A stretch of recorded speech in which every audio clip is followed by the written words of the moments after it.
Hey guys, so today we're going to talk about a spermicidal sponge contraceptive. What is a spermicidal sponge, first of all? It's a sponge that's placed deep inside the vagina that covers the cervical opening. The sponge is also covered in spermicide, which will kill or block sperm from entering the cervix. It must be placed in the vagina. It must be left in the vagina at least 6 hours after intercourse for it to be effective. Success and failure rate of a spermicidal sponge.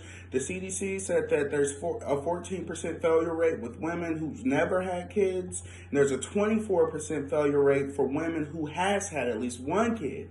So with that being said, I guess it has something to do with how the cervix never goes all the way back to its original state after you have that first child. It increases your risk, the risk of it not working for you. And even then, the risk is still only 24%. Pros of a spermicidal sponge is that there's no prescription necessary. It's very accessible. It's almost available at any drugstore you go to. It can be inserted up to 1 day before intercourse. You can use it PRN instead of daily or monthly. It's not like the pills that you have to take every day or like the double shot that you have to get so often. You literally pop it in whenever you need it, and that's that. And it doesn't affect women's hormones level. I think that's why this is a good option for women that don't enjoy contraceptive methods that don't really affect their hormones. Some of the cons of a spermicidal sponge is that it's least effective if you've already given birth. We already talked about the reason why that is. It's unsafe to use during a menstrual cycle. That it could increase your risk of infection. It does not protect against STIs, and the sponge or the spermicide can irritate the vagina, resulting in an increased risk for STIs, primarily HIV.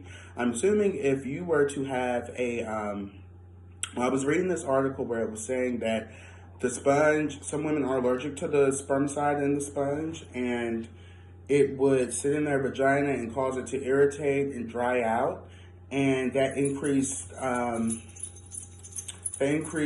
their risk for infection because the constant friction there. It would be a open area for infection. The cost of a spermicidal sponge is about $9 to $15 for a pack of 3 at your local pharmacy or store, so they're not very expensive. Do they protect against STIs? Like we said earlier, spermicidal sponges does not protect against STIs, but you can use a spermicidal sponge and a condom at the same time if you want to be protected completely from STIs, HIV, and have the contraceptive of the spermicide. Risk and complications, per the Mayo Clinic, you have a risk of still getting pregnant. It is not 100%. It is not 100% that you won't get pregnant, because you still can get pregnant. It could cause vaginal dryness or irritation. You have a risk for UTI or vaginal infection with this method. You have an increased risk of contracting STIs. Again, it does not protect you against sexually transmitted infections. And in very rare cases, you could go through toxic shock syndrome. And I read that it's primarily because some women are allergic to what the sponge is made out of and the spermicide that's on the sponge. Social, cultural development. I was reading, I couldn't really find anything or any articles about certain social groups or certain cultural groups that is very anti-spermicidal sponge. And I figured it's because it's a non-hormonal contraceptive therapy. There are very few cultural and spiritual reservations using this method. As far as development goes, the person should understand how to insert and exert the spermicidal sponge. That's based on their development level. But there was no social or cultural reservations related to a spermicidal sponge. So, how do you place the sponge in the vagina? So first, you want to wash your hands. Then you want to wet the sponge, and that activates the spermicide. Then you gently squeeze the sponge until it's a little sudsy, but be careful because you don't want to squeeze it too much where it dries out, because that could cause irritation.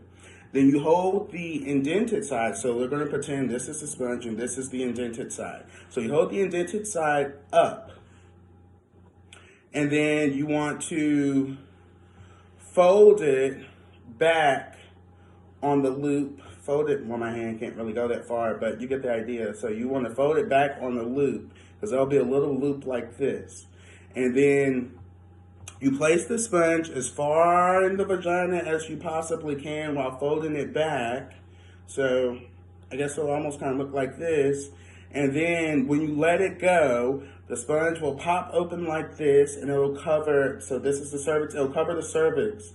Then you want to take a finger and make sure that there's a good seal around the sponge, between the sponge and your cervix. So it should fit like this, almost kind of like lock and key. Yeah, and that's how you insert a spermicidal sponge. I have a couple of questions here we're going to use to test you guys' knowledge. First question is, how long do you let the spermicidal sponge stay in after intercourse? 2 hours immediately after you're finished, 6 hours, or 30 minutes. I heard 6 hours, 6 hours. That is correct.